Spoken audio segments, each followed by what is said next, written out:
राजपुर नामक एक छोटे से गांव में सोमेश और उसकी पत्नी गौरी अपने दो बच्चों प्रिया और गुड्डू के साथ एक झोपड़ी नुमा घर में रहते थे।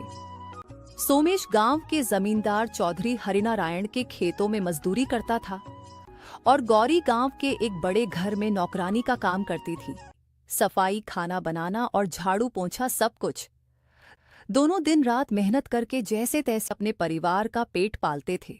गर्मी तो हर साल पड़ती थी, लेकिन इस साल तो जैसे सूरज ने आग उगलने की ठान ली थी।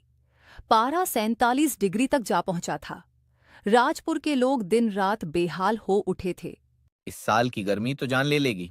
धूप में खड़ा होना तो दूर, निकलते ही जैसे शरीर जलने लगता है। फिर भी जाना पड़ेगा खेत पर। कहकर वह खेत की ओर निकल गया। प्रिया और गुड्डू सरकारी स्कूल में पढ़ते थे। गौरी उन्हें स्कूल छोड़कर सीधे अपने काम पर पहुंचती थी, जहां उसकी मालकिन रेखा देवी और मालिक विनोद बाबू अपने दो बच्चों आरोही और विवान के साथ रहते थे। तभी गौरी आती है।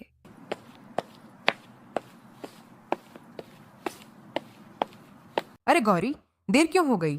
आज विवान का बर्थडे है। 4 बजे तक सारी तैयारी पूरी हो जानी चाहिए।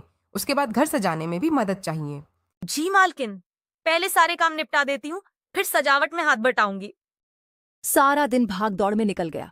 जब सब तैयारियां पूरी हो गईं, तो रेखा देवी ने कहा, शाम को 7 बजे बच्चों को लेकर आ जाना। पार्टी में तुम्हारी भी जरूरत पड़ेगी। ठीक है मालकिन। कहकर गौरी घर चली गई।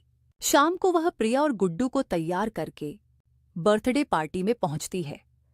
बच्चों की आंखें घर की सजावट और एसी की ठंडी हवा देखकर चमक उठती हैं। प्रिया, कितना बड़ा घर है ना ये। और देखो, घर के अंदर कितनी ठंडक है। बाहर तो झुलस रहे थे हम। उनकी बातें सुनकर विवान पास आया और बोला, हमारे घर में हर कमरे में एसी है, इसलिए इतना ठंडा लगता है। मतलब एसी से घर ठंडा हो जाता है। गुड्डू की आंखें चमकने लगीं।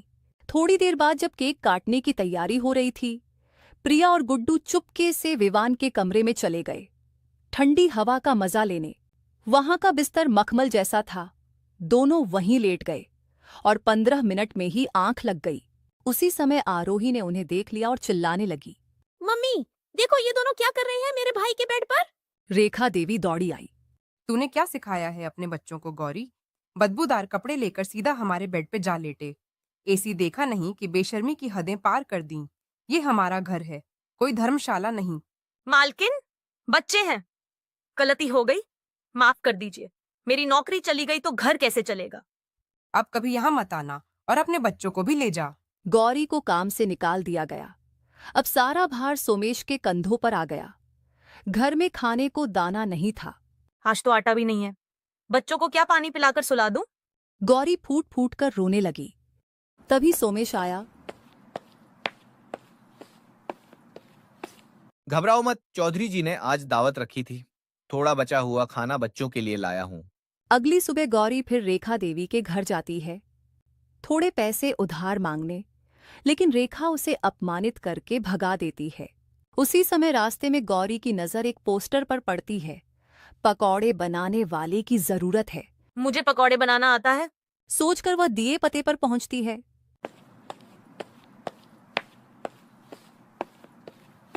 हाँ बहन जी, बताइए। जी, मैं काम के लिए आई हूँ। हाँ बहन जी, क्या आप पकौड़े बना लेंगी? जी, मिर्ची, पनीर, पालक, हर तरह के पकौड़े बना लेती हूँ। तो आज से ही काम पर लग जाओ। गौरी काम पर लग जाती है और उसके बनाए पकौड़े ग्राहकों को खूब पसंद आते हैं। वाह रमेश भाई, आज के पकौड़े तो लाजवाब हैं।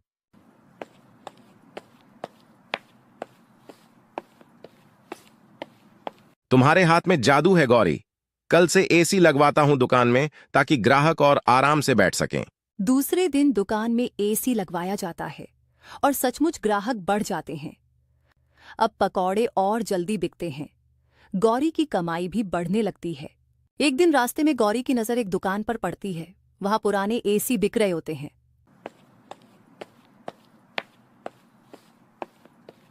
भैया, ये एसी कितने का है? सिर्फ 10,000 का है, लेकिन आप कहो तो 8,000 में दे दूंगा। गौरी एसी खरीद लेती है। घर में एसी लगते ही बच्चे खुशी से झूम उठते हैं। प्रिया, बर्फ जैसी हवा है ये। सोमेश भी हैरान था। तुमने बच्चों की ख्वाहिश पूरी कर ही दी। इनसे प्यारा और क्या है मेरे लिए। अब सोमेश भी मजदूरी छोड़कर रमेश की दुकान पर पकौड़े बनाने लगता है। दोनों की कमाई अच्छी हो जाती है।